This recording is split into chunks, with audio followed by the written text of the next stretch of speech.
All right, everyone.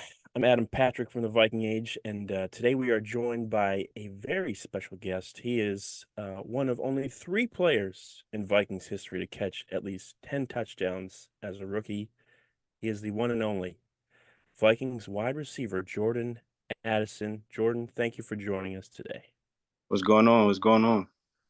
All right, so first off, before we get started, I've been told you're working with Sleep Number this week, so can you tell me a little bit about them and maybe what they offer? Yes, I'm working with Sleep Number right now, and what I want to talk to you, I just wanted to get into a little bit more detail about my settings and my day-to-day process to recover.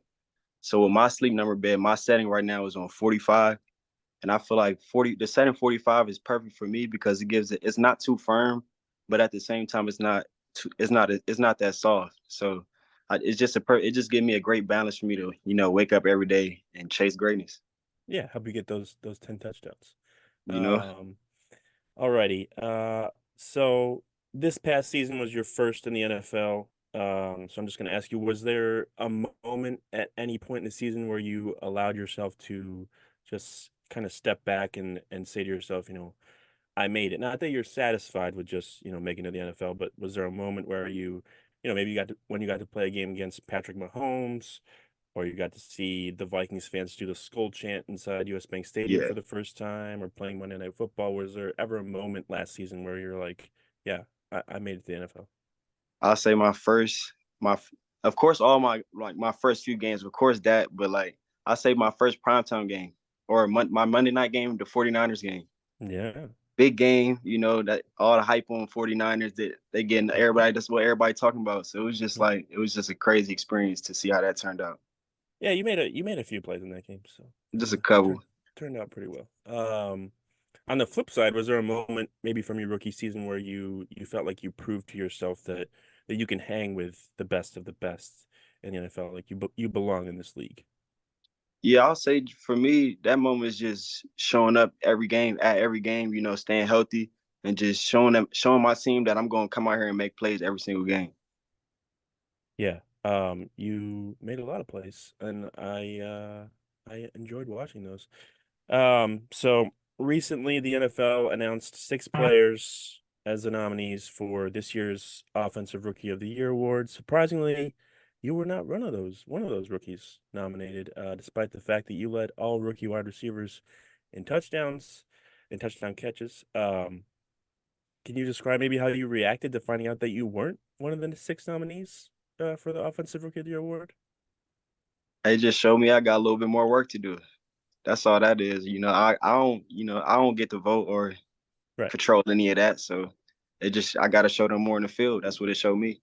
Just more motivation to do better next year. Not that you really need that, I'm sure, but just put that on your bulletin board for next year, and Yeah. I'll enjoy watching you prove people wrong. So, this year you got to play with Kirk Cousins at least for a little bit. And I'm sure maybe you had some ideas of what he might have been like going into becoming a member of the Vikings. But can you share something maybe about Kirk Cousins that you feel maybe like the public misunderstands about him? I'll say his passion for the game, his love for the game. He come out every day at practice with the same energy, the same joy, just always having fun. And I just feel like he underrated to me. He Yeah. always got the numbers. He a very accurate quarterback. He does great under pressure. Like we need Kirk back. We need All Kirk right. back. So All right. We're gonna see. We got a couple weeks. We're gonna see. So I'll just say this. So let's say I know you just said we need Kirk back, but let's say Kirk winds up signing with another team in free agency this year. There's a possibility of that because he's a free agent. And so the Vikings end up needing a new quarterback. So maybe they trade up far enough in this year's NFL draft to get an opportunity to select a guy that you might be pretty familiar with in USC quarterback Caleb Williams. So what would it be like to maybe have Caleb Williams as your quarterback in Minnesota? Caleb Williams as my QB in Minnesota. Hey, I don't even got to say too much. I think people got an idea with Justin Jefferson, T.J. Oh boy. Hawkinson. Oh boy. It would be a Hey, lot of fun. It would be even scary. louder in US Bank Stadium, right? It'd be scary. Oh man. And then I just wanted to ask you, Kevin O'Connell's offense, it's known for being pretty complex, but it looks like you guys have a lot of fun out there. So you know, when a play is called, what's the one route last year where you heard it called and maybe you enjoyed it the most because you knew you were gonna be able to make a play last year. What was that play call? Not necessarily the specific play call, but what's a route that you hear in the huddle and you're like, okay, I'm gonna be able to make a big play with this call. Yeah, route. Hold on, let me see. Every route. Yeah, most plays like we all got an opportunity to win. It just depends on Yeah. how the defense plays it. So like really every play is like, especially when you got JJ on the other side. I know Mhm. it might be coming to me every time. I'm Yeah, trying to and think of one specific one though, but pretty much every play. every play. That's Every time it's fair. going in the air. Every time it's throwing it. You got a chance. You got a chance. Just give you a chance. That's all you need.